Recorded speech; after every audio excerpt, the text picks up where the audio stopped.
Olá, seja bem-vindo à terceira temporada do podcast A Experiência do Paciente da Sobresp, a Sociedade Brasileira de Experiência do Paciente e Cuidado Centrado na Pessoa.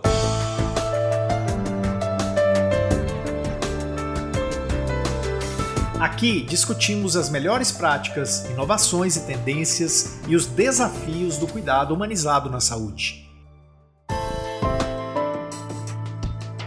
O objetivo da Sobresp é transformar a experiência de pacientes, familiares e profissionais, oferecendo insights poderosos para um ecossistema de saúde mais eficiente e centrado nas pessoas.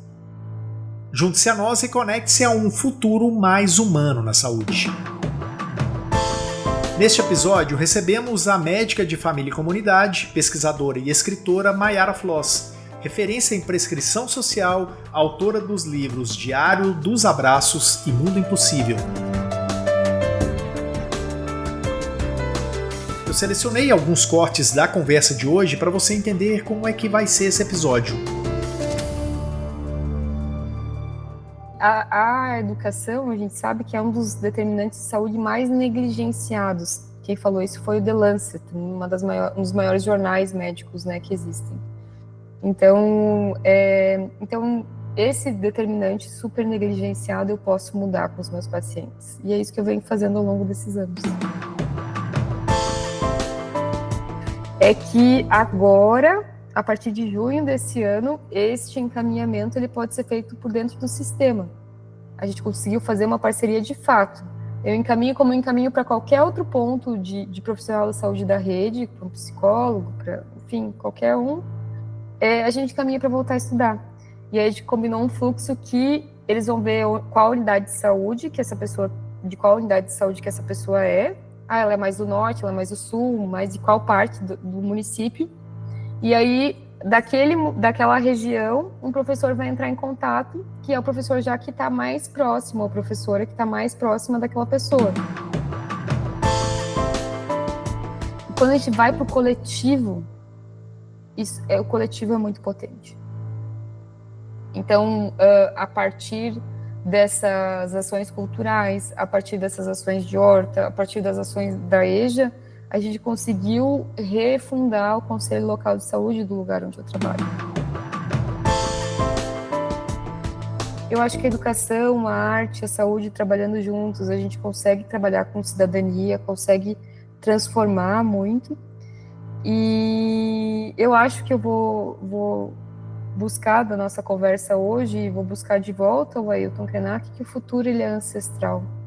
Então, que muitas das coisas está em nós conseguir se reconectar com as coisas simples.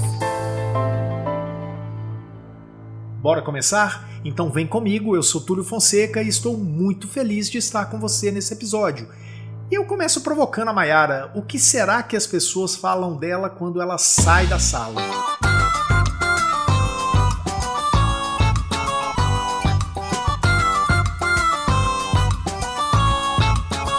Como a gente fala assim, menina médica me prescreveu voltar para a escola, você imagina? Eu acho que eles falam uma coisa assim, ou a médica me chamou para eu plantar uma árvore ou para mexer na horta. Eu acho que eles devem falar isso. Você pensa que você ia vir, que a médica ia te chamar para vir para o posto para assistir uma peça de teatro? Eu acho que as pessoas devem sair meio reflexivas nesse sentido, assim, quando sai da consulta comigo.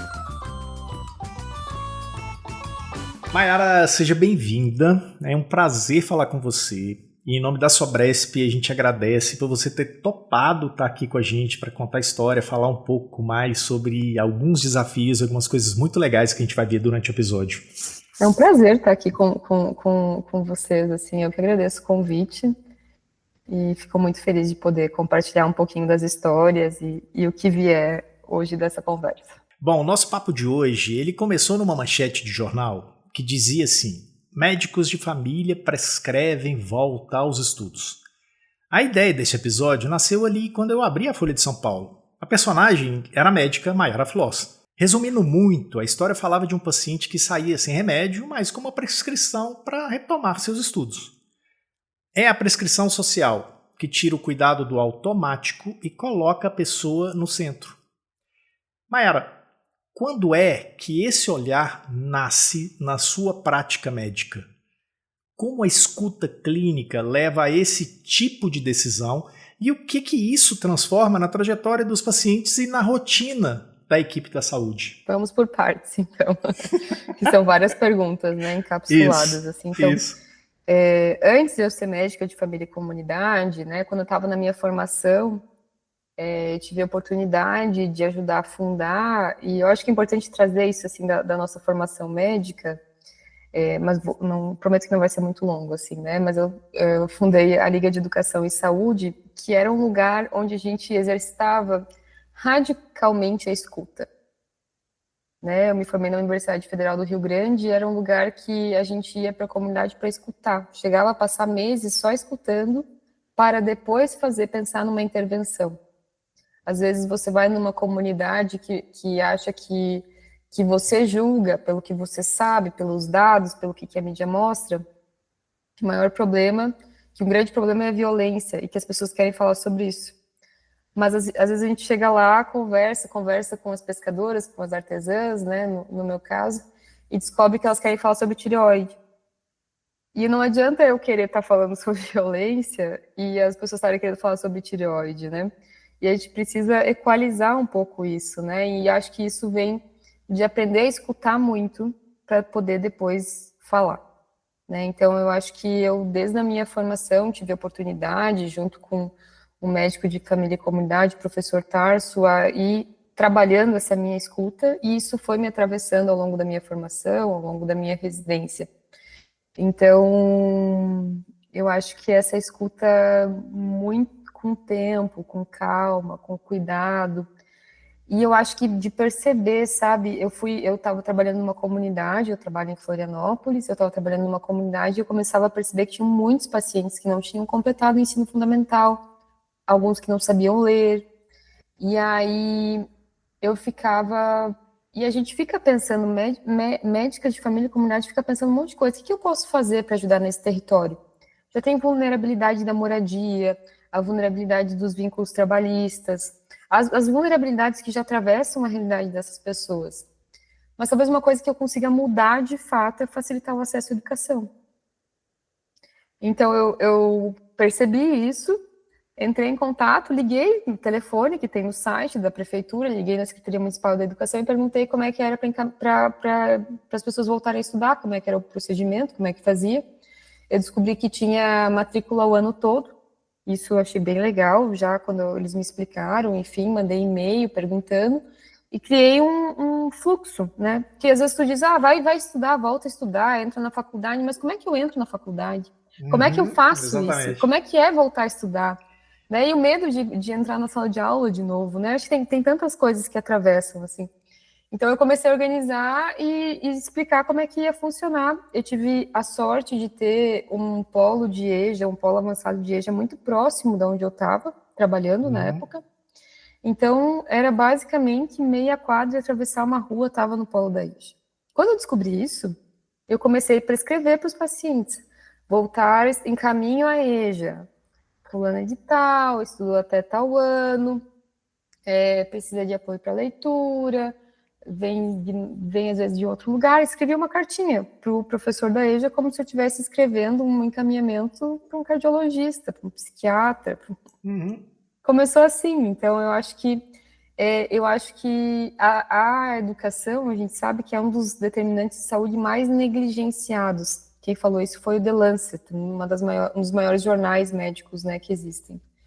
Então, esse determinante super negligenciado eu posso mudar com os meus pacientes. E é isso que eu venho fazendo ao longo desses anos. Eu tiro uma conclusão, eu tiro uma ideia de que o seu livro Diário dos Abraços é uma bagagem sua, uma bagagem de campo sua. Daí eu te pergunto o que destas histórias do livro virou critério e protocolo na sua prática e que impacto isso trouxe em adesão e bem-estar? O Diário dos Abraços eu fui acho que essa é a parte interessante, assim, desde o meu primeiro ano da faculdade até o último, eu escrevi esse livro. Eu fui colhendo histórias, então são pequenos relatos, pequenas histórias minhas com os pacientes. ou com histórias, ou com coisas que eu vivi, ou com indignações, enfim, né? As coisas que me atravessavam na formação. Então, acho que tem um pouco de um crescimento, né, daquela Maiara que está entrando na faculdade, e como que a gente, muitas vezes, a formação vai te tornando uma pessoa séptica, vai fazendo asepsia, vai te não sei, assim, travando os teus sentimentos, ou olhando só pro corpo, ou pra célula, ou o que seja, né? Quase que te distanciando de uma realidade, né? Isso. E esse distanciamento do olhar, isso sempre me incomodou muito, assim, Túlio, muito mesmo. Então, eu acho que eu ia muito num lugar das aproximações com as pessoas. Legal. Então, às vezes, eu fazia toda a minha rotina do dia da faculdade, e aí eu achava que eu não tinha conversado o suficiente com a pessoa que estava internada, e às vezes eu ia depois do meu horário. Daí eu ia lá, eu conversava e eu entendia um pouco mais daquela pessoa, se era uma pessoa assim que eu sentia que tinha uma abertura, assim. E eu acho que isso vai te deixando muito próximo do ser, assim, eu te vendo do ser existir nesse mundo, assim, né? E o quanto também, e eu acho que a escuta nos permite isso, de ter um outro olhar, né? O quanto que eu precisava também aprender sobre outros universos. Todo paciente é um universo, né? E o quanto que eu precisava aprender muito sobre esses multiversos, né, que estavam me rodeando como pessoa, Legal, assim, né? legal. E de realidades diferentes, que vêm de locais diferentes e que a vida é diferente. Enfim, então acho que vem muito desse lugar o Diário dos Abraços, né? Então, para mim é um livro muito querido. Eu tive a oportunidade de ir para a Irlanda pelo Ciências Sem Fronteiras na época. Eu passei quase 1 ano e meio lá, e esse ano e meio eu fiz todas as obrigações universitárias e ainda passei praticamente esse tempo todo também estagiando com um médico de família e comunidade rural. Então, para mim era uma aventura, assim, né? Nós ia lá, tinha que cuidar de um arquipélago de ilhas, e ele era um ótimo escutador, assim, também, né? Ele era um ótimo ouvinte, ele escutava muito, tinha uma escuta muito qualificada. Então, acho que observando profissionais, e quando eu voltei para minha faculdade, faltava, né, faltava um tempo para me formar, e aí eu ainda fiquei, em função desse tempo que eu fiquei fora, eu fiz um mochilão depois, em formação ainda, estagiando em vários pontos do SUS, da atenção primária à saúde, especialmente rural, estava muito atravessada pela questão rural. Eu conto essas histórias no livro. Também fui estagiar num presídio, fui estagiar no programa de atenção domiciliar, com pacientes, né, no final da vida. Então, acho que quanto que essas coisas todas vão me compondo como médica e como pessoa, assim, né? Então, o diário, eu acho que conta um pouquinho dessa construção. Desse plantio, dessa semeadura, né? Eu tenho evitado falar construção, porque construção tem muito concreto e tal. E eu acho que eu sou uma polinizadora ou uma semeadora, enfim. E nós vamos falar mais para frente um pouco de algumas questões mais leves, que eu achei muito legal também. O pessoal que está ouvindo a gente aguenta aí, que mais alguns minutinhos a gente vai entrar nesse tema. Agora, eu gostaria de voltar de novo, lá no início da nossa conversa, porque, primeiro, a gente está falando de ouvir. Acho que até agora, é a principal característica do que a gente está contando aqui, né?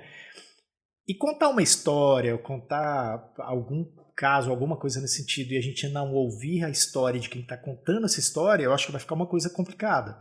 E se a gente está falando de ouvir, que é a principal característica desse podcast até então, a gente precisa ouvir. Então, por isso, acho que foi importante esse preâmbulo que a gente fez até agora, mas aí vamos voltar lá para a gente falar sobre como funciona a prescrição social no PSF que você atua, por exemplo.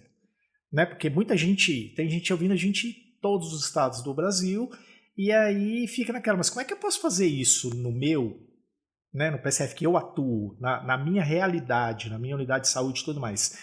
E eu queria saber também que critérios você usa para indicar, por exemplo, a volta aos estudos, participação em grupos culturais ou outras atividades. Isso é uma ótima pergunta, eu adoro responder ela, assim, né? Porque daí eu fui entendendo que eu estava fazendo uma coisa que é uma tecnologia muito baixa, né? Uma tecnologia leve, não é uma tecnologia dura, como é uma ressonância magnética, sei lá, um grande exame, mas é uma tecnologia leve, que é uma tecnologia de a gente conseguir trabalhar junto com o território. Eu acho que o mais interessante foi... Quem ajudou muito a desenvolver o fluxo, acho que é interessante retomar a história, foi um paciente. Eu encaminhei ele para voltar a estudar e ele foi. E ele voltou para a consulta e falou: o meu professor quer falar com você. Passou o contato do professor. Eu não conhecia ainda, era o professor Daniel Berger, um grande parceiro que a gente foi criando muito disso tudo que a gente está fazendo hoje, assim. E depois eu fiquei sabendo que ele ia para a aula e falava: a minha doutora quer falar com você, falava pro professor. E aí passou uma consulta, ele veio de novo e falou: você ainda não falou com o meu professor, eu já te passei o contato. Eu falei: então deixa que eu vou mandar uma mensagem agora. E aí eu Agora. mandei uma mensagem. Uhum. E eu e o Daniel passamos a conversar muito sobre os pacientes. E aí, porque quando a pessoa volta a estudar na adultez, né, não é aquela sala de aula que é... Isso que é a educação de jovens e adultos, que é um direito, né, veio com a Constituição, e desde a década de 90, que é mais garantido, não é uma sala de aula onde você só vê a nuca do outro, onde eles estão sentados enfileirados, é uma roda. Que As pessoas legal. conversam sobre como vai ser os projetos. Aqui em Florianópolis é muito especial porque eles trabalham com os projetos que as pessoas têm interesse. Então, eu já vi um paciente que fez um projeto sobre caminhões, porque ele era caminhoneiro, ele estava afastado, estava voltando a estudar. Uma outra que fez sobre como montar uma floricultura. Um outro paciente que foi muito especial para mim, ele fez uma autobiografia dele no SUS. E ele fez essa reflexão dele de como ele voltou a estudar através do encaminhamento na saúde e foi estudar sobre o SUS. Então, a educação de jovens e adultos não é um supletivo, que às vezes a pessoa vai lá e paga um curso lá e termina seu ensino fundamental. Esse ensino público e que é uma garantia, que é um direito, que os professores são muito qualificados, ele é muito interessante porque ele não é só a pessoa voltar a estudar, é acesso à cidadania. Então, essa pessoa, eles fazem visitas. Então, o professor me mandou uma foto, que é uma foto que me emociona até hoje, de uma paciente que não sabia ler. Eu tinha muita dificuldade com ela nas receitas, enfim.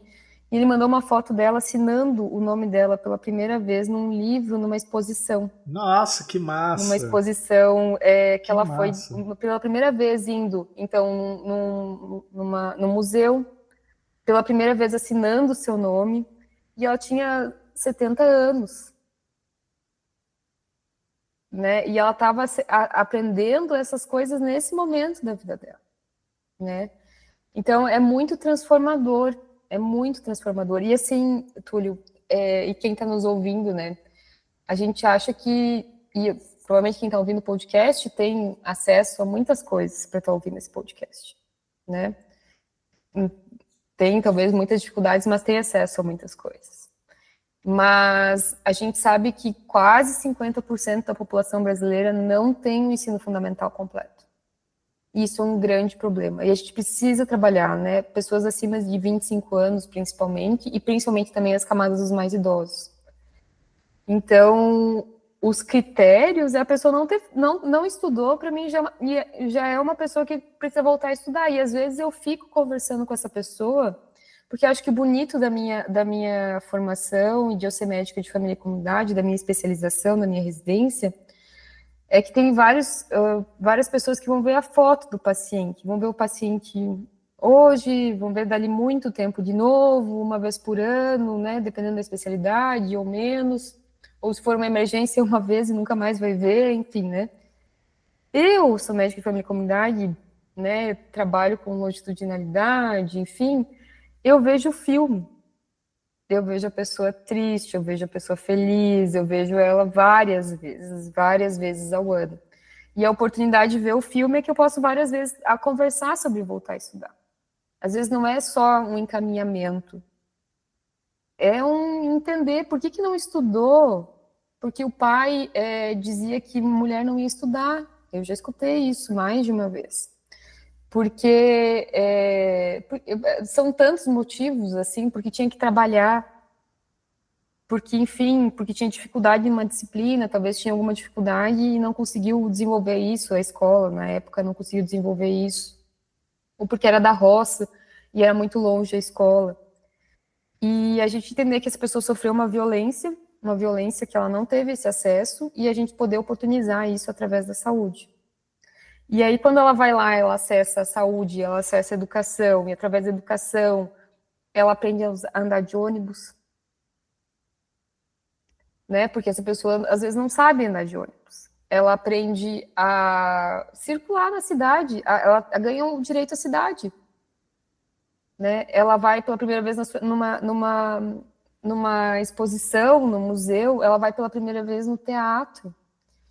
E isso para mim é saúde. E aí acho que é um conceito muito ampliado de saúde, né? Tem com certeza muitas pessoas vão achar que eu estou falando de o médico tem que estar no consultório atendendo, né? Enfim. Mas eu acho que quando a gente está conseguindo proporcionar esses espaços, e aí, claro que às vezes exigiu eu ir até a escola, enfim, essas coisas assim, mas esse trabalhar em território e comunidade é um olhar muito, muito legal, assim. E eu acho que, assim, os critérios, então, não estudou, né? Não estudou, vamos voltar a estudar, ou entender quais são os desejos da pessoa, e entender que, às vezes, não vai ser na primeira consulta, nem na segunda. Eu tenho pacientes que demoraram 3 anos, e que agora são muito felizes lá na EJA, assim. Falam que mudou a vida, assim, né? E aí o fluxo é muito simples. Primeiro eu descobri para onde que eu tinha que mandar, quais os horários, como funcionava, organizei esse encaminhamento e comecei a encaminhar. E aí depois eu fui construindo uma rede, e acho que o mais interessante desse momento que a gente está vivendo aqui na rede, né, do SUS em Florianópolis, da Atenção Primária à Saúde de Florianópolis, é que agora, a partir de junho desse ano, este encaminhamento ele pode ser feito por dentro do sistema. A gente conseguiu fazer uma parceria de fato.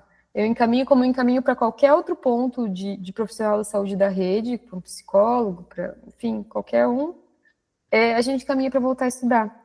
E aí a gente combinou um fluxo que eles vão ver qual unidade de saúde que essa pessoa, de qual unidade de saúde que essa pessoa é. Ela é mais do norte, ela é mais do sul, mais de qual parte do município.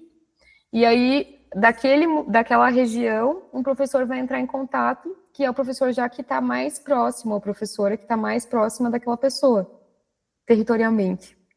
E vai conversar, vai ver onde é que a pessoa trabalha, onde a pessoa estuda, quais são os horários que ela tem livres para fazer isso. E aí vai combinar com essa pessoa, e essa pessoa vai para a sua primeira consulta, entre muitas aspas, né? Que vai ser a consulta para voltar a estudar e como que vai funcionar. Então a gente está fazendo essa rede, está muito inicial, começou em junho desse ano, assim. Mas eu já me sinto muito feliz de poder ter organizado isso. Acho que é uma tecnologia leve, para mim podia ser uma política nacional, assim, né?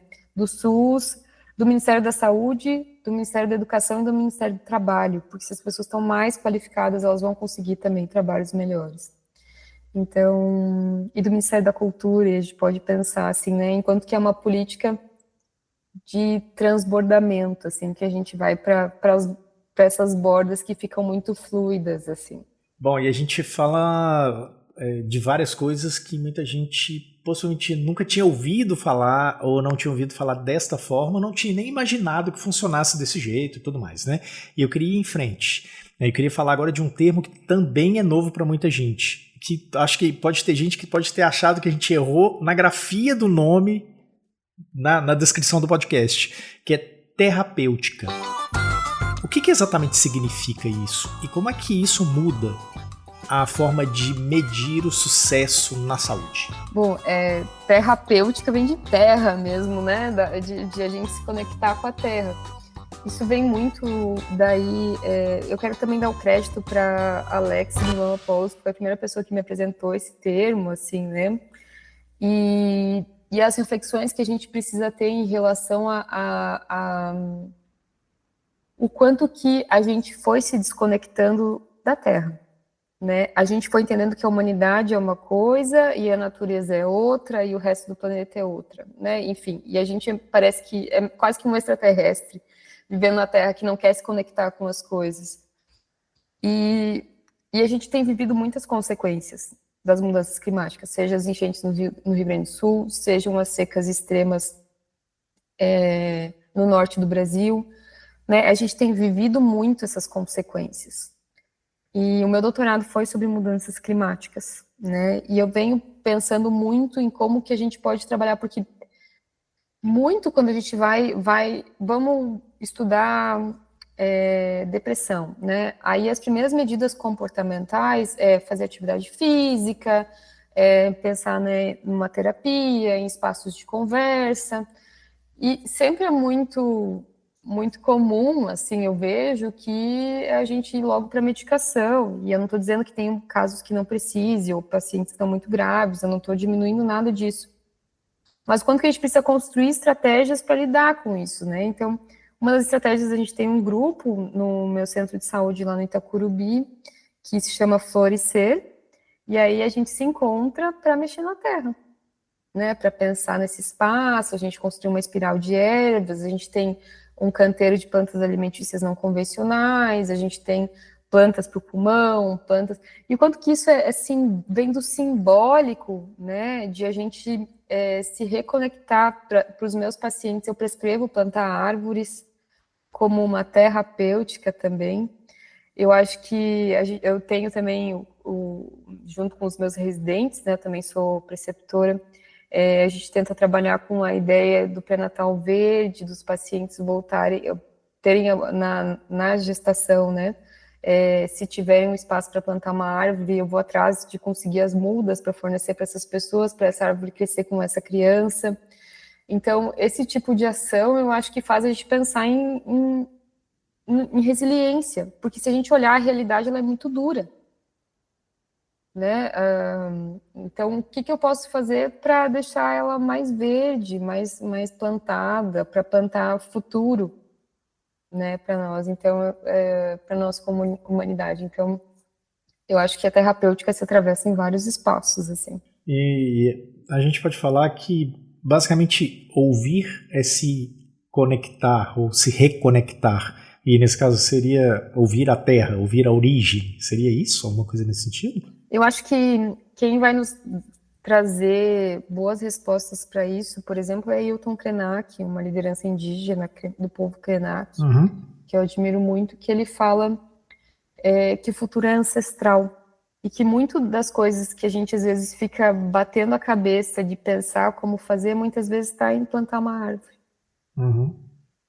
Né? Então, acho que às vezes as coisas mais simples que a gente foi esquecendo de fazer, talvez sejam as que mais possam não nos curar. Eu não estou querendo simplificar isso tudo que eu estou falando, assim, não é nesse lugar da simplicidade, assim, né? Mas num lugar também de nós buscar lembrar que a gente é natureza também, né? E acho que isso é bem importante para nós se sentir mais conectados com o planeta, com o que está acontecendo. E, enfim, acho que são essas pequenas coisas que fazem nós lembrar que a gente é gente, que a gente é feito de carne, que a gente tem envelhece, que a gente, né, que a gente está conectado, que a gente depende de um alimento que cresça, né, que acho que é atravessado por isso tudo, assim. Agora me conta uma coisa, como é que a gente garante a equidade quando os determinantes sociais de saúde são tão distintos? A equidade para mim é sempre um conceito muito desafiador e de como a gente vai chegar. O conceito em si não, né? Que a gente conseguir garantir que as pessoas tenham acessos, né? Mesmo pessoas com necessidades diferentes. E os determinantes sociais é isso, né? São muitos distintos. Então, eu acho que muito a gente pensar numa atenção primária à saúde, num sistema público forte, que consiga olhar para diferentes territórios de diferentes formas. Então, eu estou trabalhando numa região indígena. Qual que é o tipo de necessidade que tem esse local? Eu estou numa área rural, numa população ribeirinha, né? Quais são os... Então, a equidade, ela vai variar de território para território. Já trabalhei em diferentes territórios com diferentes especificidades, assim.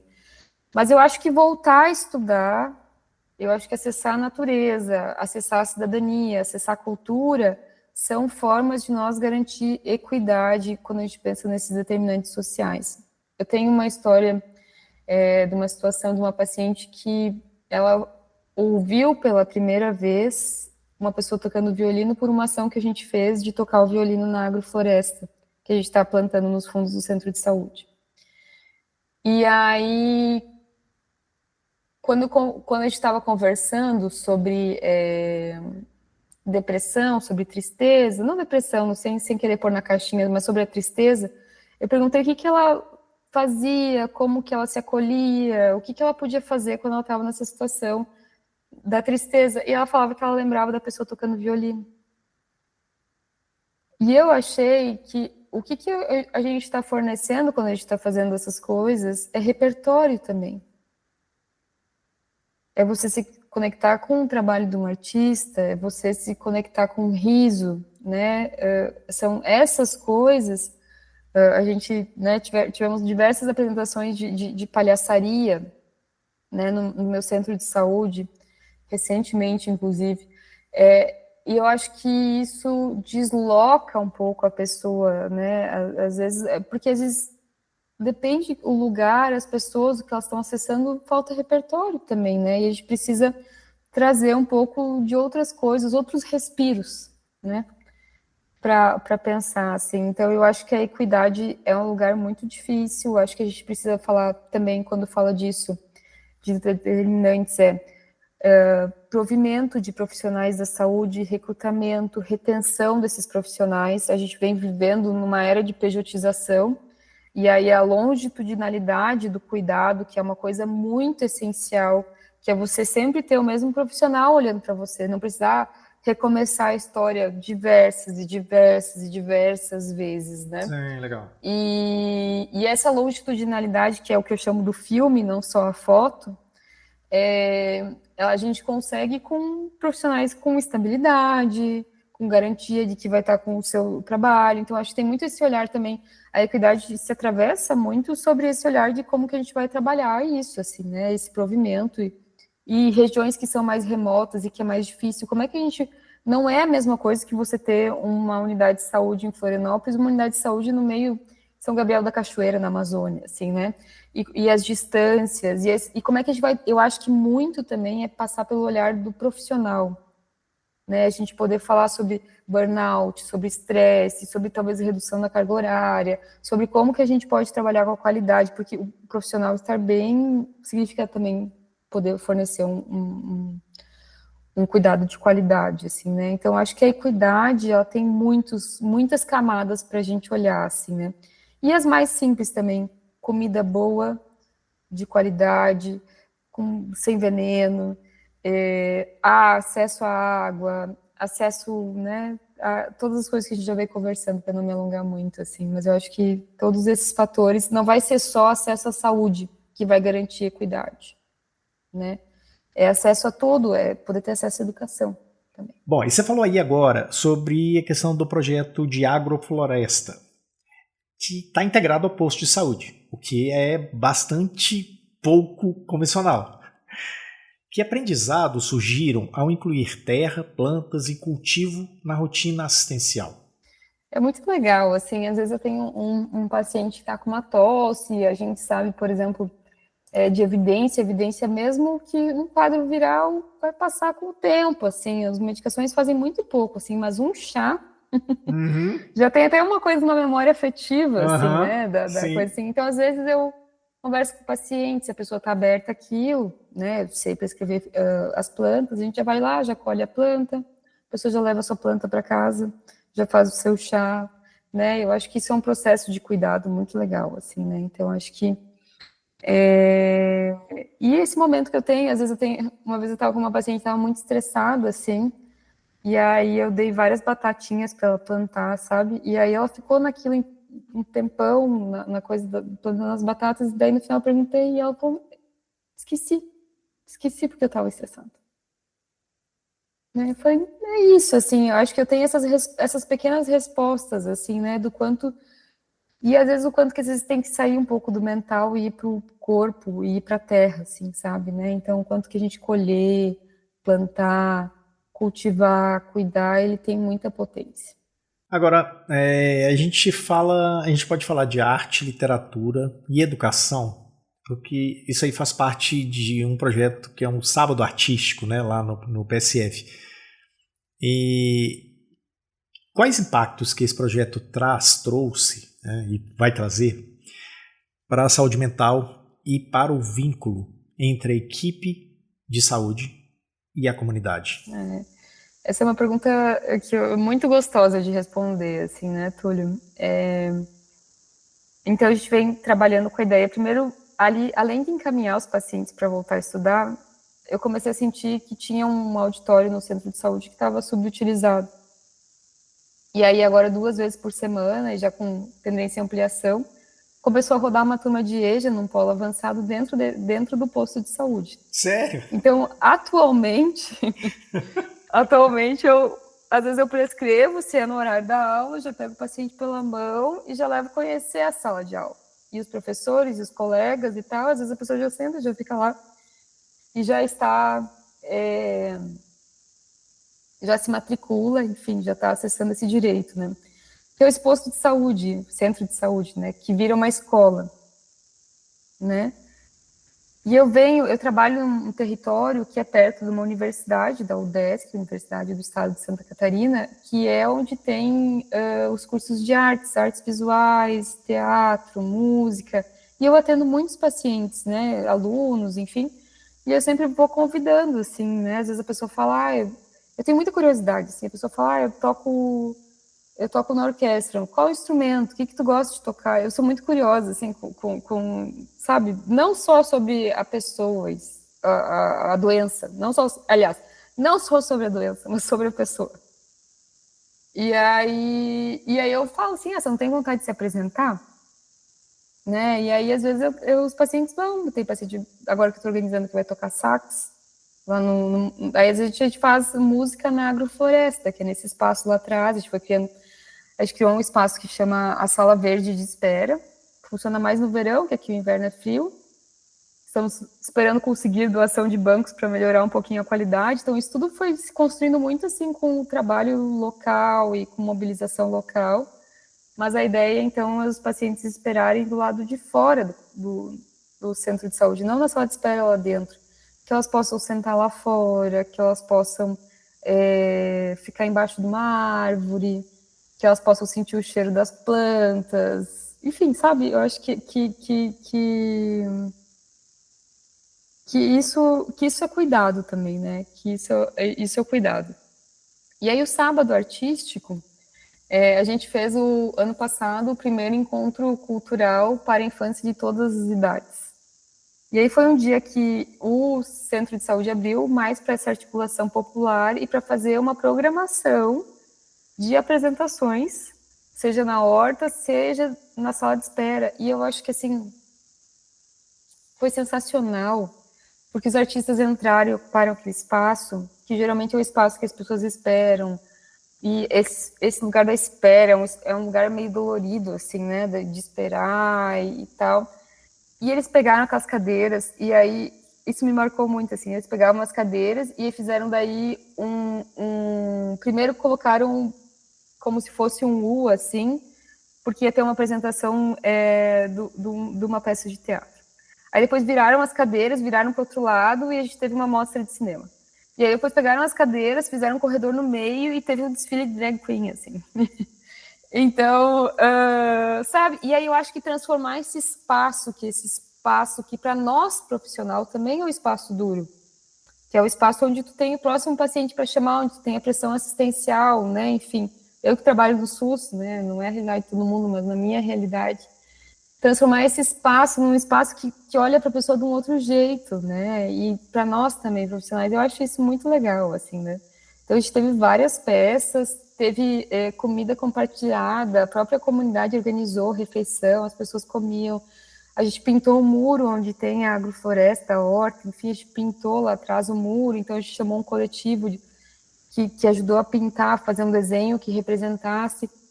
Então, enfim, é muito potente, assim, né? E esse espaço público, que é o espaço público, que é o espaço do SUS, ser usado para o público, para a saúde, para olhar para isso, assim. Então, eu acho que é muito, de certa forma, revolucionário, assim, para pensar a saúde, né? Bom, e é interessante isso que você falou com relação à revolução. E a revolução, né, é um pouco de extrapolar, é um pouco de vencer barreira e tudo mais, né? De várias formas possíveis, inclusive. Na sua opinião, que barreiras culturais ou burocráticas ainda dificultam a adoção de práticas como essas que a gente está trazendo agora no podcast em larga escala no SUS, Brasil afora? Acho que é interessante a gente pensar, Túlio, que tem outros lugares que também têm práticas de hortas comunitárias, existem as práticas integrativas e complementares, que estão muito alinhadas a isso, assim. Eu acho que prescrever, voltar a estudar é um pouco uma novidade. Eu não acho que eu sou a primeira pessoa que fez isso, assim, mas talvez a primeira pessoa que organizou melhor um fluxo e que conseguiu sistematizar isso, assim, né? Então, enfim, e eu acho que... E eu sempre gosto também de falar, e acho importante, que nada disso foi feito sozinho, assim. Tanto com a ajuda dos meus pacientes, quanto da ajuda, por exemplo, da ajuda dos professores, das coordenações. Eu tô aqui contando a história, mas não é uma história só minha, assim, né? Eu acho que tem uma história coletiva, né, disso, assim. Mas eu acho que ainda tem muitas barreiras de preconceito e que o médico na atenção primária à saúde tem que ficar no consultório, e eu acho que tem ainda não só a barreira burocrática, de tipo, você tem que ter tantos atendimentos, você tem que ver tantos pacientes em tantos minutos, né, por exemplo, né, tem uma coisa assim que um número mágico, que você tem que atender um paciente a cada 20 minutos, eu acho isso um absurdo. Eu tenho pacientes que eu vejo muito rapidamente, eu tenho pacientes que eu preciso de mais tempo, porque cada pessoa está vivendo uma coisa, eu não é uma regra de 20 minutos que vai definir, assim, né? E acho que tem muitos alinhamentos de planos de saúde e coisas assim que vão indo por esse caminho, e eu acho que isso vai nos podando também, né, como profissionais, assim. Então, eu acho que a gente tentar ficar atento, que a gente precisa ter talvez alguma coisa de produtividade, mas ter muito cuidado, assim, de como é que a gente potencializa as práticas no território, as práticas em comunidade, as práticas que articulam aquele território. Eu, por exemplo, sei que em função do trabalho na horta, do trabalho da agrofloresta, vizinhos se conheceram, porque hoje a gente vive num prédio ou vive num lugar, tu nem sabe quem mora na porta à frente. Não sabe o nome da pessoa, não sabe nada. Se você precisa de alguém para cuidar do seu bichinho de estimação, você contrata um terceiro. É tudo muito individualizado, muito individualizado. Porque, enfim, a gente foi entrando, né, na sociedade, foi virando isso, o capitalismo, enfim, a gente foi se individualizando muito. E quando a gente vai para o coletivo, o coletivo é muito potente.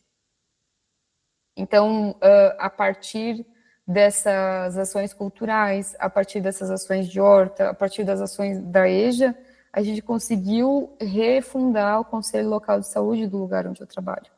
O Conselho Local de Saúde é um órgão deliberativo dentro do SUS que toda unidade de saúde, toda unidade de atenção primária à saúde do Brasil tem, não tem, está desativado, enfim, todos os lugares deveriam ter, pelo menos, né, onde profissionais da saúde e comunidade tomam decisões juntas para melhorar o fluxo de trabalho, para lutar por melhorias, enfim.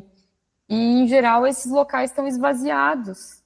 E, atualmente, meu Conselho Local de Saúde não está esvaziado. Está escrevendo ofício para a prefeitura, está lutando por melhoria, para a reforma do centro de saúde, para não faltar médico, enfim, sabe? E isso de a gente ter essa comunidade trabalhando junto, a gente consegue saindo do consultório, fazendo esse trabalho de articulação com a comunidade, de território, de ouvir, de grupo, de trabalhar, que a gente é o coletivo.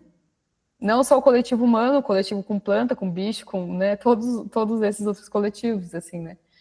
Então, eu acho que a gente tentar resgatar esses princípios da longitudinalidade, da integralidade, e isso a gente precisa, às vezes, repensar essa pressão assistencial, contratar mais pessoas, dimensionar melhor as equipes, enfim, tem várias camadas, né, disso. Eu acho que hoje eu estou numa comunidade que tem um número ok de pacientes, que não me sobrecarrega tanto, que me permite isso. Se eu tivesse só atendendo, eu tenho uma equipe completa, eu tenho enfermeira, eu tenho os meus residentes. Então, eu acho que isso tudo é um grande determinante para o sucesso dessas ideias, dessas práticas, assim, né? Mas as barreiras, elas são muitas, assim, eu tenho muitos colegas que não acreditam nisso, ou que acham que eu estou fazendo um trabalho que não é saúde, ou que eu estou fazendo uma coisa que não é promoção da saúde, assim. E eu acho que isso vai indo muito do quanto a gente foi se desconectando, né? Do o que é saúde, assim, né? O que é saúde? O que é esse bem-estar biopsicossocial? É estar na escola, é aprender a ler, é você poder ir no teatro. Isso tudo mexe muito mais com a pessoa do que o comprimido. Não estou dizendo que eu, Maiara, não diagnostico, não trato, não faço, né? Boa parte do meu dia é isso, assim, mas eu tenho momentos que eu me dedico a essa comunidade. Então, acho que a gestão está sensível. Eu tive uma gestão que entendeu a importância de voltar a estudar e que a gente conseguiu fazer esse fluxo de encaminhamento.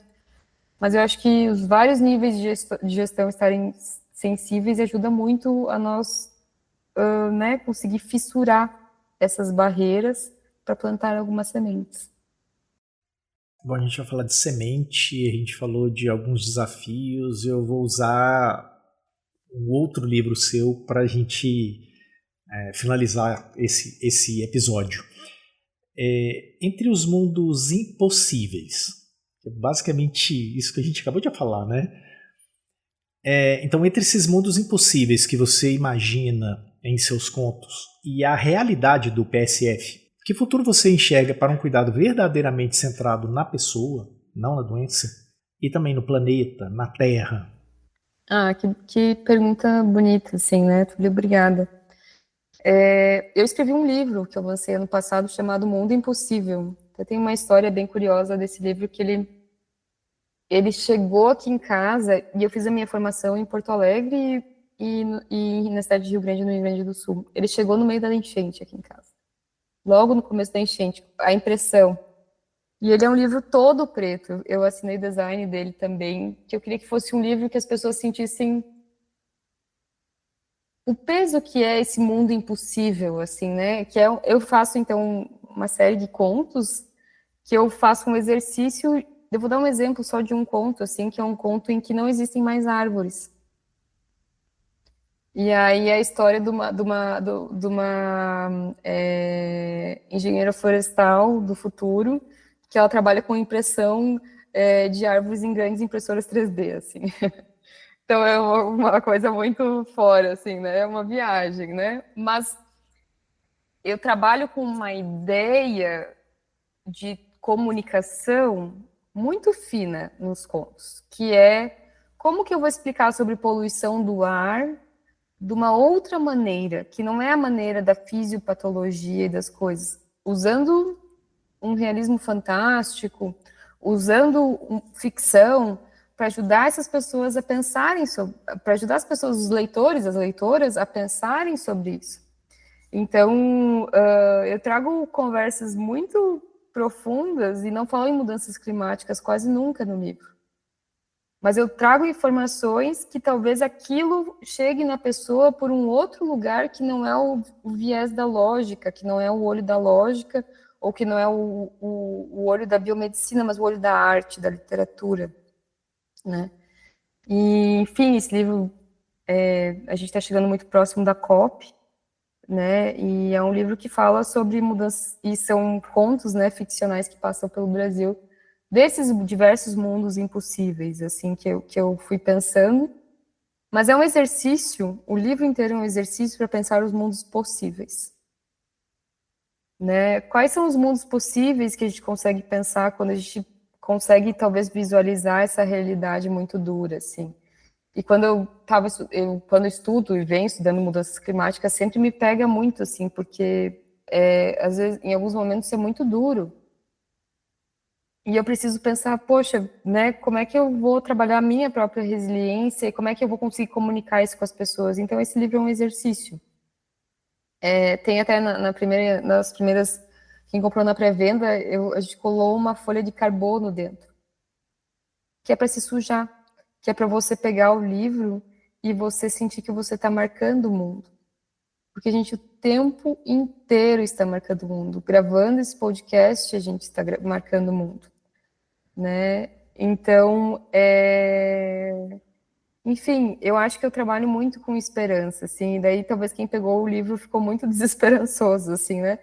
As pessoas me escreveram, mas que conseguiu chegar em lugares muito profundos de pensar. A gente precisa fazer reflexões profundas sobre o plástico, né? Enfim, acho que a gente precisa trazer isso. O futuro que eu enxergo, eu sou muito esperançosa, assim, né? Eu não planto árvores para elas não viverem, né? Não cuido das pessoas. Eu acho que tem muita perspectiva de futuro, acho que tem muito trabalho para ser feito, acho que tem muita semente para nós semear, para nós plantar. Eu acho que a educação, a arte, a saúde, trabalhando juntos, a gente consegue trabalhar com cidadania, consegue transformar muito. E eu acho que eu vou buscar da nossa conversa hoje, vou buscar de volta o Ailton Krenak, que o futuro ele é ancestral. Então, que muitas das coisas está em nós conseguir se reconectar com as coisas simples, com as coisas da Terra, que não necessariamente são simples, né? São super complexas, mas, né? Acho que eu trazer esse lugar que a gente fica muito na tecnologia, nas coisas mais de ponta, né? Esses dias vou dar um exemplo para fechar, assim, na agrofloresta, veio uma senhora e ela trouxe no seu potinho de remédio, no pote de remédio, onde vem os comprimidos que ela tem que tomar todo dia, ela trouxe sementes. Ela guardou as sementes no potinho do remédio. Eu achei isso tão simbólico. E ela trouxe, e ela tem várias questões, e ela trouxe a neta dela. E quando eu vi, estava a neta e a avó semeando as sementes num frasquinho de remédio, né? Então, o quanto que a gente pode construir outros tipos de relação, né, nesse lugar, e a avó ensinando ela a mexer na terra, e como que abre o buraquinho para botar a criança, para botar a semente, né, como que abre o buraquinho, como que tampa, como que rega, como que cuida. Essa menina, quando ela vai lá e ela quer olhar a semente que ela plantou. Quanto isso muda toda a relação com o próprio serviço de saúde, assim, né?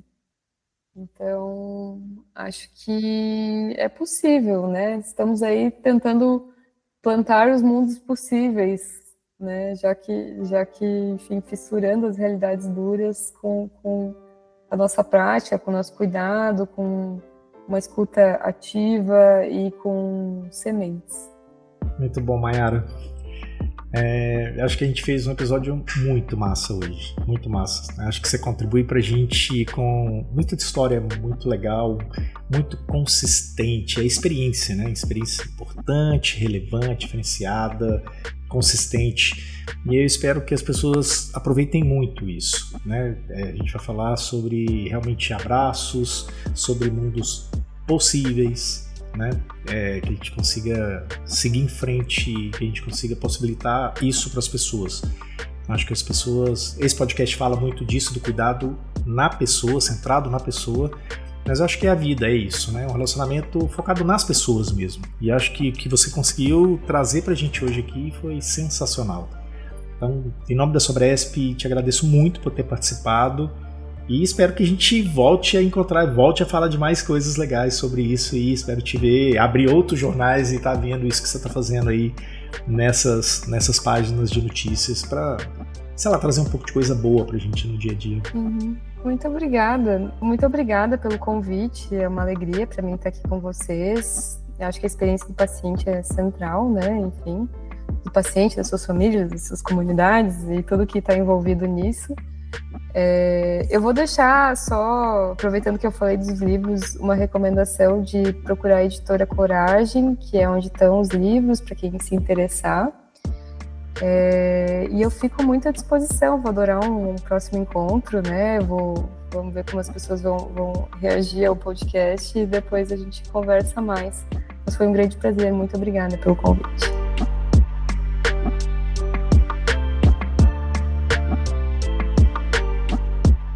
E chegamos ao fim deste episódio incrível em que falamos de saúde social na prática. Hoje eu conversei com a Mayara Floss, que é médica de família e comunidade, pesquisadora e escritora. O podcast A Experiência do Paciente é uma produção da Map2B, Planejamento, Marketing e Negócios para a Sobresp. Curtiu o conteúdo de hoje? Compartilhe com as pessoas que você conhece e com os profissionais que precisam ouvir isso. E favorita o podcast A Experiência do Paciente no seu tocador preferido. Obrigado por hoje, a gente vai se ver nos próximos episódios com convidados e temas imperdíveis. Bye bye!